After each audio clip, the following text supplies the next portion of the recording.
এক গ্রামে একজন কৃষক ছিল যার নাম ছিল ইব্রাহিম। সে তার দুই ছেলে হাসান এবং হুসাইনের সঙ্গে থাকত। এই তিনজন মিলে চাষবাস করত এবং তাদের জীবন বড়ই শান্তি ও নির্ঝঞ্ঝাটে কাটছিল। খেতে কঠোর পরিশ্রম আর বাড়িতে ভালোবাসা তাদের জীবনে এক রঙিন আলো ছড়িয়েছিল। কিন্তু একদিন ইব্রাহিম গুরুতর অসুখে পড়ল।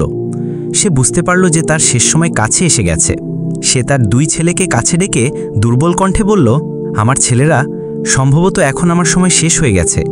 আমি চাই আমার পরে তোমরা দুই ভাই একসঙ্গে মিলেমিশে থাকো, একে অপরের সঙ্গ দিও এবং তোমাদের জীবন শান্তি ও সুখে কাটাও। আমি কঠিন সময়ের জন্য কিছু স্বর্ণমুদ্রা জমিয়ে রেখেছিলাম, যা আমি বাড়ির পিছনের আম গাছের নিচে পুঁতে রেখেছি। এগুলো তোমাদের কাজে আসবে। কিন্তু আমার ছেলেরা, আমাকে প্রতিশ্রুতি দাও যে তোমরা এগুলো তখনই বের করবে যখন তোমাদের এর খুব প্রয়োজন হবে। হাসান এবং হুসাইন একসঙ্গে বলল, আমরা প্রতিশ্রুতি দিচ্ছি আব্বু। এটা শুনে ইব্রাহিমের মুখে শান্তি ফুটে উঠল। সে বলল, এখন আমি শান্তিতেই দুনিয়া থেকে বিদায় নিতে পারি। এরপর সে শেষ নিঃশ্বাস ত্যাগ করল এবং এই দুনিয়া থেকে চলে গেল। ইব্রাহিমের জানাজা বড়ই সম্মান ও শ্রদ্ধার সঙ্গে পড়ানো হলো। কিন্তু বড় ছেলে হাসানের হৃদয়ে তার বাবার মৃত্যুর জন্য কোনো দুঃখ ছিল না।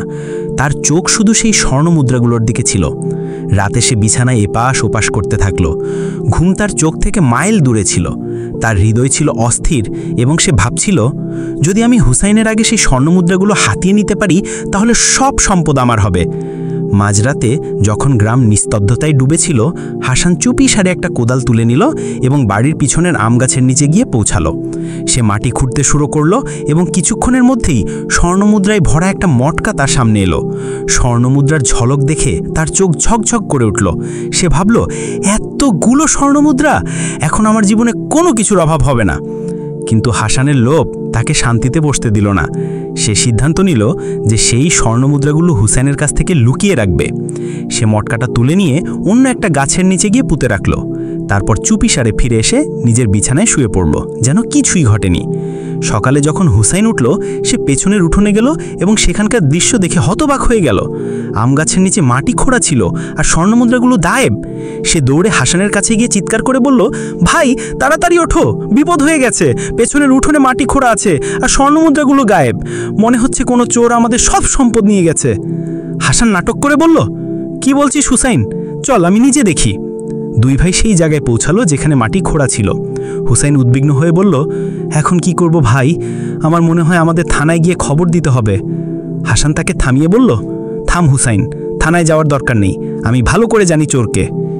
হুসাইন অবাক হয়ে বলল, কি ভাই, তুমি জানো চোরকে? হাসান রাগত্ব স্বরে বলল, হ্যাঁ, আর সেই চোর তুমি নিজেই। কারণ আমার আর তোমার ছাড়া এই স্বর্ণমুদ্রার কথা কেউ জানতো না। এটা স্পষ্ট যে তুমি সব সম্পদ হাতি নিতে চাও। হুসাইন দুঃখিত হয়ে বলল, ভাই, তুমি এটা কি বলছো? আমি আর চোর? আমি স্বর্ণমুদ্রা চুরি করিনি। কিন্তু হাসান তার কথা একটু শুনল না।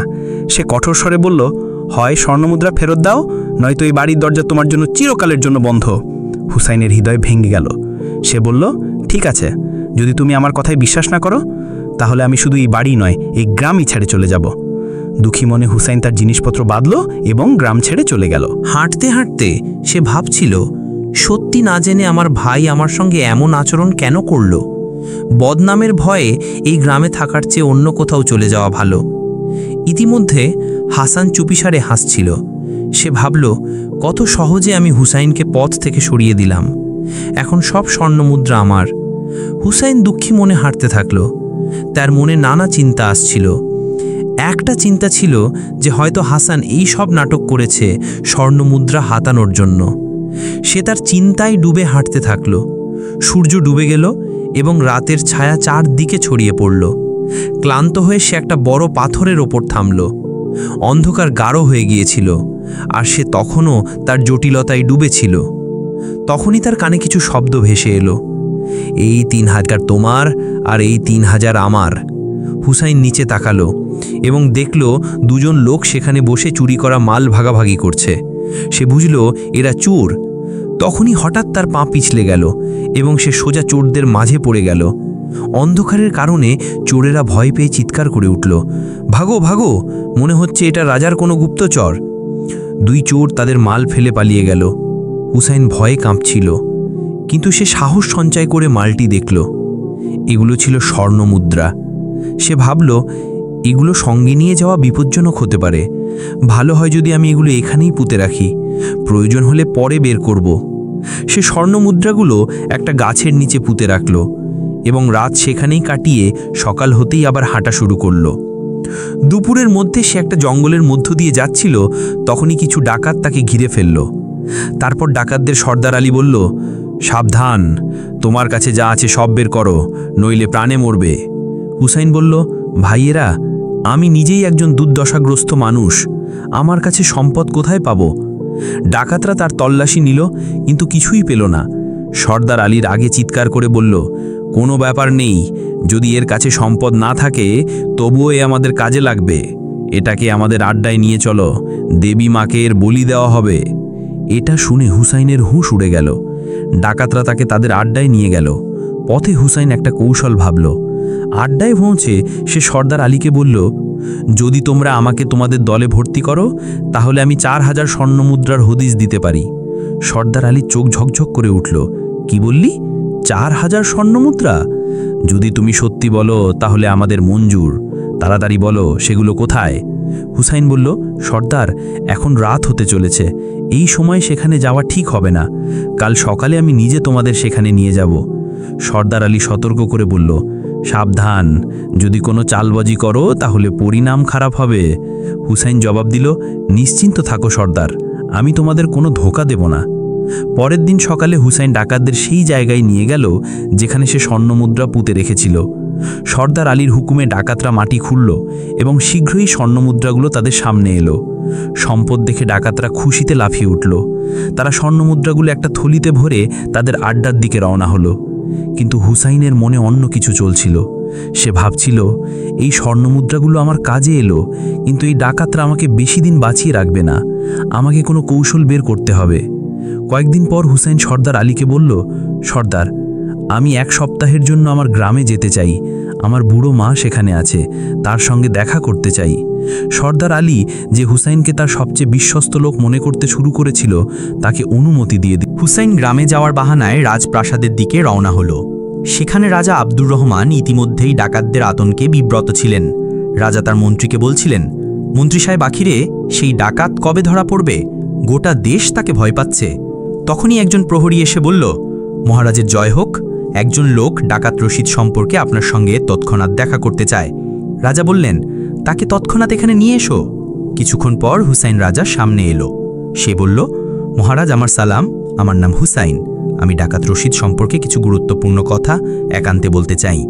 মন্ত্রী রাগত স্বরে বললেন, এটা কি অভদ্রতা? এখানে সবাই বিশ্বস্ত লোক, যা বলার সবার সামনে বলো। কিন্তু রাজা বললেন, মন্ত্রী সাহেব, যদি সে একান্তে কথা বলতে চায় তাহলে আমরা তার সঙ্গে একান্তেই কথা বলবো। সবাইকে বাইরে পাঠিয়ে রাজা হুসাইনের পুরো কথা শুনলেন। হুসাইন জানালো কিভাবে সে ডাকাতদের ভরসা অর্জন করেছে এবং এখন তাদের আড্ডার রহস্য জানে। সে বলল, মহারাজ, আমার শুধু আপনার সাহায্য প্রয়োজন। পরশু রাতে আপনি আমার সঙ্গে 500 সৈন্য পাঠান, আমি তাদের ডাকাতদের আড্ডায় নিয়ে যাব, আর আপনি তাদের গ্রেফতার করতে পারবেন। রাজা বললেন, সাবাস হুসাইন, তোমার চতুরতা ও সাহস প্রশংসনীয়, যে সাহায্য প্রয়োজন তা পাবে। হুসাইন রাজার সঙ্গে তার কৌশল বাস্তবায়নের পুরো প্রস্তুতি নিয়ে ফেলল। রাজা তার সাহস ও চতুরতার প্রশংসা করেছিলেন এবং পরশু রাতের জন্য 500 সৈন্যের ব্যবস্থা করার প্রতিশ্রুতি দিয়েছিলেন। হুসাইনকে রাজপ্রাসাদে শাহী অতিথির মতো থাকার ব্যবস্থা করা হলো। সে তার উদ্দেশ্য সফল হবার আশায় ভরপুর ছিল, কিন্তু তার হৃদয় তখনও তার বড় ভাই হাসানের জন্য দুঃখিত ছিল। সে ভাবছিল, কাশ হাসান আমার সঙ্গে সেই প্রতারণা না করত, হয়তো আজ আমরা দুজন মিলে শান্তির জীবনযাপন করতাম। কিন্তু সময় পিছনে ফিরে যায় না। হুসাইন তার হৃদয়কে শক্ত করল এবং তার পরিকল্পনার উপর মনোযোগ দিল। অন্যদিকে হাসান গ্রামে স্বর্ণমুদ্রা সম্পদের নেশায় ডুবেছিল। সে তার বাবার উপদেশ ভুলে গিয়েছিল যে এই সম্পদ শুধু কঠিন সময়ের জন্য। হাসান ভাবল, এখন আমার কাছে এত স্বর্ণমুদ্রা আছে যে আমি সারা জীবন মজা করতে পারি। সে পরিশ্রম ও সম্মানের পথ ছেড়ে জুয়া, মদ এবং ঐশ্বর্যে ডুবে গেল। গ্রামের লোকজন তার আচরণে বিরক্ত হয়ে উঠল। যে হাসান একসময় গ্রামের সম্মানিত মানুষ ছিল, এখন তার বদনাম প্রতিটি মুখে ছিল। তার স্বর্ণমুদ্রা ধীরে ধীরে ফুরিয়ে যেতে লাগল এবং শীঘ্রই সে ঋণে ডুবে গেল। গ্রামে কেউ তাকে চাকরি দিতে প্রস্তুত ছিল না। অবশেষে যখন তার খাওয়ার জন্য টাকা বাকি রইল না, সে সিদ্ধান্ত নিল যে এই গ্রামে ভুকা মরাচ্ছে, অন্য শহরে চলে যাওয়া ভালো। হাসান তার জিনিসপত্র বাঁধল এবং একটা নতুন শহরের দিকে রওনা হলো। সেখানে সে একজন শেঠ মাহমুদের দোকানে চাকরি চাইতে গেল, কিন্তু শেঠ মাহমুদ তার মুখ দেখে বলল, তুমি তো মুখ দেখেই চোর উচ্চকের মতো মনে হচ্ছ, ভোলা তোকে কে কাজ দেবে? হাসান মিনতি করল, কিন্তু শেঠ তাকে তাড়িয়ে দিল। হাসান দুঃখী মনে ভাবতে লাগল, মনে হচ্ছে এখানেও সৎভাবে কেউ আমাকে কাজ দেবে না, এখন তো পেট ভরার জন্য চুরিই করতে হবে। একদিন যখন সে শেঠ মাহমুদের দোকানের পাশ দিয়ে যাচ্ছিল, তার নজর পড়ল একটা থলির ওপর, যা স্পষ্টতই স্বর্ণমুদ্রায় ভরা ছিল। হাসান সুযোগ বুঝে থলিটা তুলে নিয়ে সেখান থেকে পালিয়ে গেল। শেঠ মাহমুদ চিৎকার করল, চোর চোর! কিছু লোক তার পিছু ধাওয়া করল, কিন্তু হাসান জঙ্গলের দিকে পালিয়ে গেল এবং তাদের নজর থেকে অদৃশ্য হয়ে গেল। এভাবে হাসান, যে একসময় তার বাবার সম্মানের উত্তরাধিকারী ছিল, এখন একজন বদনামী চোর হয়ে গেল। সে জঙ্গলে একটা গাছের ফোকরে লুকিয়ে থাকত এবং চুরিকে তার পেশা বানিয়ে নিত। তারপর পরশু রাত এলো। হুসাইন রাজার সৈন্যদের নিয়ে ডাকাতদের আড্ডার দিকে রওনা করল। সে সৈন্যদের আড্ডার মানচিত্র বুঝিয়ে দিল এবং জানালো যে ডাকাতরা রাতে বেশিরভাগ সময় নেশায় মত্ত থাকে, যার ফলে তাদের ধরা সহজ হবে। সৈন্যরা চুপিসারে জঙ্গলে প্রবেশ করল। ঘুটঘুটে অন্ধকার ছিল, গাছের ডালপালা বাতাসে দুলছিল এবং চারদিকে নিস্তব্ধতা ছড়ানো ছিল। ধীরে ধীরে তার আড্ডাটি ঘিরে ফেলল। হুসাইন সৈন্যদের সঠিক সময় হামলার ইশারা দিল। সেই মুহূর্তে সবার নিঃশ্বাস থেমেছিল। হঠাৎ সৈন্যরা ডাকাতদের উপর ঝাঁপিয়ে পড়ল। ডাকাতরা হতবাক ও বিচলিত হয়ে গেল। কেউ কেউ পালানোর চেষ্টা করল, কিন্তু সৈন্যরা তাদের চারদিক থেকে ঘিরে ফেলল। তলোয়ারের ঝনঝনানি আর চিৎকারের শব্দে জঙ্গল গম গম করে উঠল। কিছুক্ষণের মধ্যেই সব ডাকাত হয় গ্রেপ্তার হলো, নয়তো মারা গেল।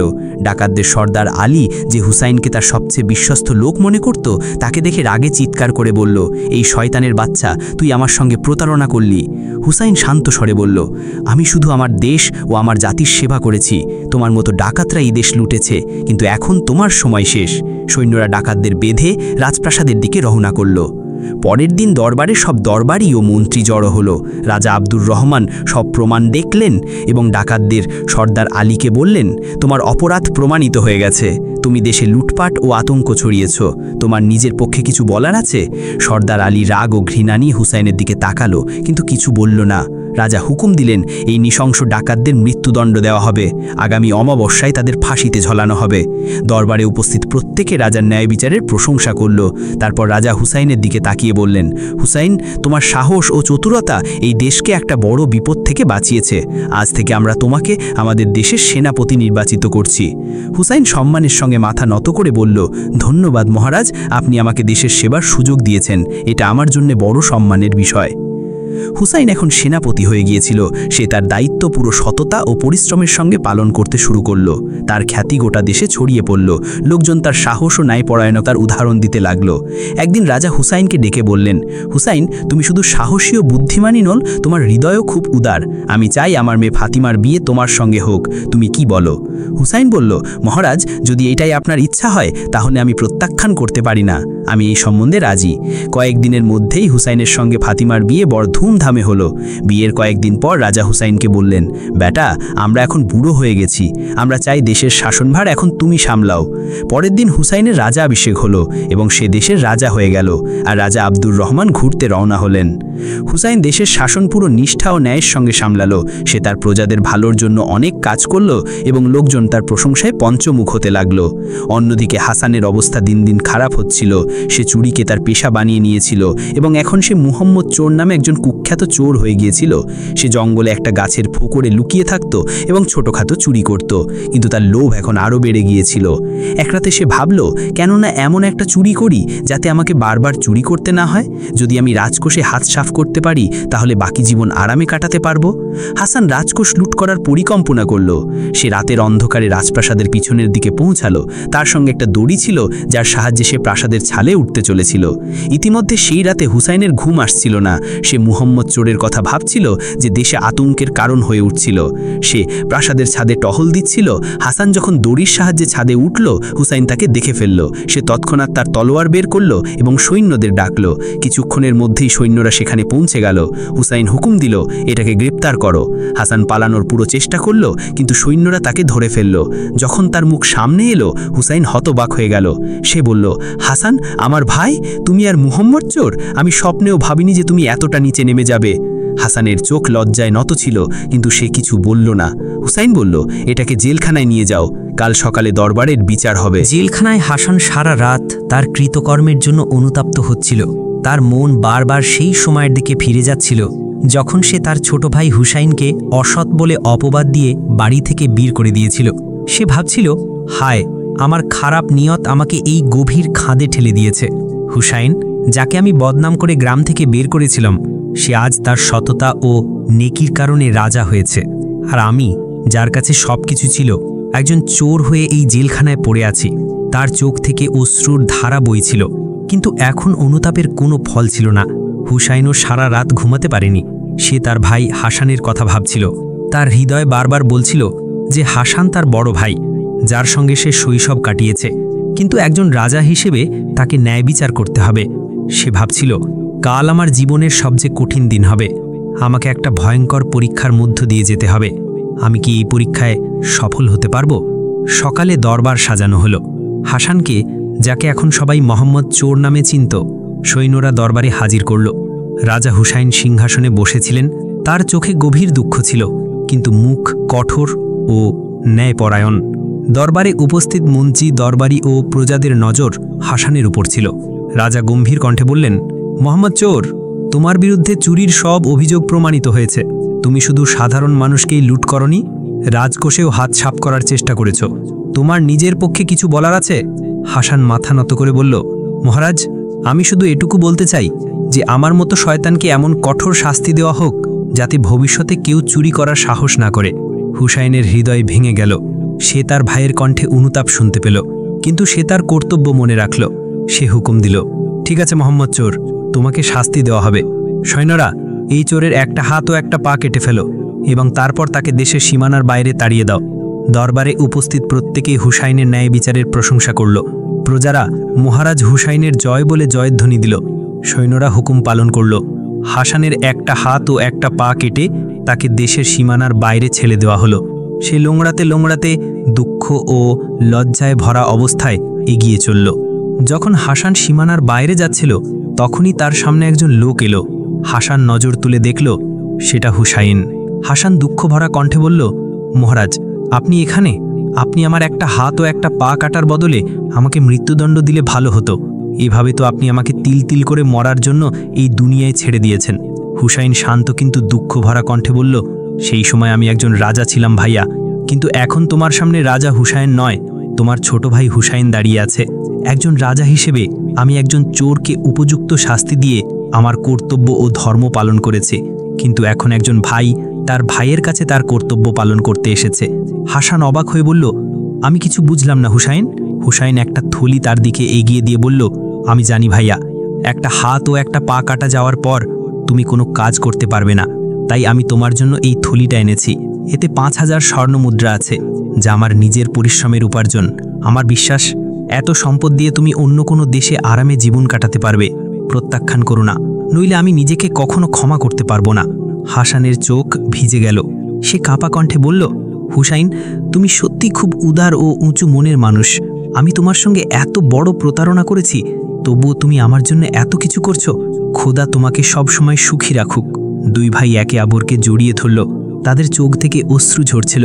হাসান বলল, আলবিদা মার ভাই, আমার খোদার কাছে দোয়া প্রত্যেক মানুষ যেন তোমার মতো ভাই পায়। হুসাইনও বলল, আলবিদা ভাইয়া, খোদা তোমার হেফাজত করুক। এই বলে দুই ভাই তাদের নিজ নিজ পথে চলে গেল। হাসান সেই দেশ চিরতরে ছেড়ে চলে গেল এবং তাকে আর কখনো সেখানে কেউ দেখেনি। এই গল্প থেকে আমরা শিক্ষা পাই যে ন্যায় বিচার করতে গেলে প্রথমে নিজের আবেগ নিয়ন্ত্রণ করতে হয়, কারণ যদি আবেগ প্রাধান্য পায় তাহলে ন্যায় বিচার কখনো পূর্ণ হতে পারে না। অপরাধের শাস্তি দেওয়া কর্তব্য এবং এটি ন্যায় বিচারের দাবিও, কিন্তু এর সঙ্গে ভ্রাতৃত্ব ও দয়ার দিকটিও কখনো উপেক্ষা করা উচিত নয়, কারণ এটাই মানুষের সম্পর্কের আসল ভিত্তি। সম্পদ এবং ক্ষমতা যত বড়ই হোক না কেন, শেষ পর্যন্ত তা সব নশ্বর, কিন্তু মানুষের সততা, তার উদার হৃদয় এবং তার স্বচ্ছ চরিত্র সবসময় মানুষের হৃদয়ে বেঁচে থাকে এবং চিরকাল মনে রাখা হয়। যদি আপনাদের আমাদের এই গল্প ভালো লেগে থাকে তাহলে ভিডিওটি লাইক করুন, শেয়ার করুন এবং কমেন্ট বক্সে আপনার মতামত অবশ্যই লিখুন যে আপনাদের আমাদের এই গল্প কেমন লাগলো। আপনাদের মতামত আমাদের জন্য খুবই গুরুত্বপূর্ণ এবং আমাদের আরও ভালো কাজ করার উৎসাহ দেয়।